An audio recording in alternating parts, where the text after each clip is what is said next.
bagi menjawab persoalan sahabat kita yang bertanya berkaitan petua untuk mereka yang ada masalah barah tekak. Tuan-tuan yang ada masalah barah tekak, depan cucu Adam ni, cucu Adam kenal dengan nama rumput Beijing ataupun pokok Cina. Ada juga yang memanggil dengan nama pokok Siti Khadijah. Ada juga yang mengatakan ini bukan pokok Siti Khadijah, ini adalah rumput Beijing. Dan ramai juga yang memanggil pokok Siti Khadijah. Tetapi apa pun yang kalian namakan tumbuhan ini, cucu Adam tolak tepi. Yang penting tuan-tuan cari pokok yang sama berkaitan barah tekak. Tuan-tuan cari pokok yang sama, ambil sekitar 150 gram.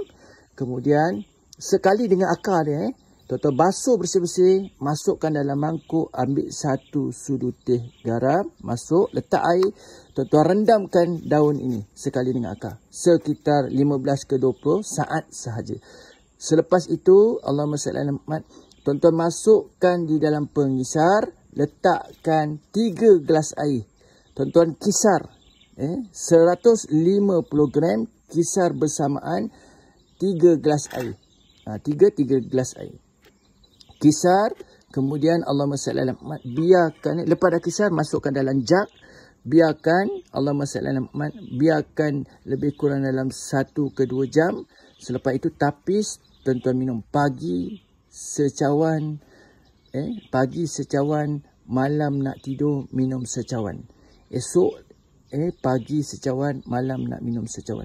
Pagi-pagi ketika nak minum dia tu, bangun pagi, bangun saja pagi, Allahumma salli ala Muhammad, ambil air panas suam, tuan-tuan minum dulu kumur-kumur dan telan. Kemudian mandi, selepas mandi je, sebelum sarapan, ambil dia dulu. Allahumma salli ala Muhammad, kemudian tuan-tuan lihat perubahan dia. Pokok rumput Beijing ni, dia bukan sekadar baik untuk mereka yang ada masalah barah tekak, malahan Allahumma salli ala Muhammad, apa pun jenis barah, secara memang suggestkan. Pokok rumput Beijing ni dia luas kebaikan dia. Berkaitan batu karang, ulcer, demam, Allahumma salli ala Muhammad, memang sangat-sangat secara suggestkan. Buah asam jawa. Tuan-tuan yang kena sengat lipan, atau tak kisahlah benda yang berbisa, tuan-tuan ambil biji asam jawa ni, kemudian tuan-tuan tampalkan yang putih ni, tampalkan dekat kawasan yang disengat tu. Tampalkan dekat kawasan yang disengat tu. Ni kata orang tertua, biji asam jawa ni kelebihan dia boleh sedut bisa tu. Cucu Adam dapat petua ni daripada Tuan Guru UAI, Ustaz Azhar Idros. Satu ceramah dia ada kongsikan petua ni. Jadi Cucu Adam kongsikan kepada tuan-tuan lah. Daripada Ustaz Azhar Idros. Ni dia. Rupanya biji asam jawa ni, kata orang tertua, dia boleh sedut bisa, gigitan serangga ataupun binatang berbisa. Ni dia. Lipan dan sebagainya. Ni tuan-tuan, ini pokok sorok-sorok. Ada orang panggil pokok sorok-sorok, Cucu Adam panggil pokok batu karang. Apa sahaja jenis batu karang, tuan-tuan jumpa pokok ni, bismillahirrahmanirrahim. Ni Cucu Adam tak nak cabut. Cabut sekali dengan akar, basuh bersih, selawat, masukkan dalam periuk, letak 3 gelas, kalau banyak ni lah, letak 3 gelas, didihkan sehingga menjadi segelas. Pagi secawan, malam secawan. Ni dia.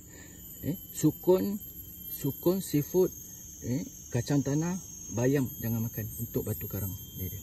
Pokok sorok-sorok atau nama lain Cucu Adam kenal dengan nama pokok batu karang. Kalau kencing manis, kaki dah luka, dah teruk, pagi tu sebelum sarapan ketika perut kosong tu minum secawan. Assalamualaikum tuan-tuan. Tahu tak tuan-tuan, dengan menggunakan daun sembung, kencing manis kita macam mana teruk pun dia boleh bantu. Tuan-tuan lihat depan Cucu Adam ni, pokok daun sembung. Pokok daun sembung. Kebiasaannya kita tahu pokok daun sembung ni, orang tertua ambil daun dia dan campur pokok Allahumma salli ala Muhammad ni, berbagai-bagai herba, untuk mandi wanita yang baru lepas bersalin, orang yang mengidap angin amah, orang yang lumpuh. Tetapi Cucu Adam nak kongsi satu petua lama untuk mereka yang ada masalah kencing manis dah tahap teruk, kencing manis kaki dah hitam, kencing manis luka tak sembuh-sembuh. Tuan-tuan amalkan petua ni. Cucu Adam kongsikan petua ni pada beberapa orang yang sama kencing manis yang teruk, alhamdulillah. Sangat-sangat baik. Luka sembuh sangat cepat. Ni dia. Macam mana cara dia? Tuan-tuan cari pokok sembung. Allahumma salli ala Muhammad. Ni petua lama. Cari daun sembung. Tuan-tuan ambil daun yang cantik. Tuan-tuan jemur bagi dia jadi kering macam ni. Bila dia dah kering macam ni, bau dia sangat wangi. Ambil secekap. Segenggam besar. Secekap besar. Kemudian, lepas tuan-tuan dah ambil, dah jemur kering. Sebelum tuan-tuan nak jemur, basuh tau. Lepas dah jemur kering, dia dah jadi kering macam ni. Basuh selawat, basuh. Masukkan dalam periuk, letak air, rendamkan sekitar setengah jam. Selepas tuan-tuan dah rendam setengah jam, dalam masa tuan-tuan rendam tu, tuan-tuan ambil satu lagi periuk, naikkan atas dapur, tuan-tuan letak air sekitar 4 gelas setengah ke 5 gelas. 4 gelas setengah pun cantik dah sukatan dia. Kemudian, tuan-tuan didihkan. Air tu mendidih saja, tuan-tuan pergi dekat daun sembung yang tuan-tuan rendam tadi, setengah jam tadi, tapis dan tuskan, ambil daun sembung tadi, masukkan dekat air yang mendidih tersebut. Kemudian tuan-tuan perlahankan api, tuan-tuan didihkan sehingga dia menjadi 2 gelas setengah. 2 gelas setengah lebih kurang. Kemudian tuan-tuan minum pagi secawan, malam secawan. Pagi tu kalau boleh, kalau kencing manis kaki dah luka, dah teruk, pagi tu sebelum sarapan, ketika perut kosong tu minum secawan. Malam nak tidur minum secawan. Tuan-tuan tengok kencing manis macam mana teruk pun dah luka, insya-Allah. Tuan-tuan buat petua ni. Dah ramai yang cadang kongsikan, alhamdulillah, sangat-sangat positif. Tuan-tuan, ni pokok sembung.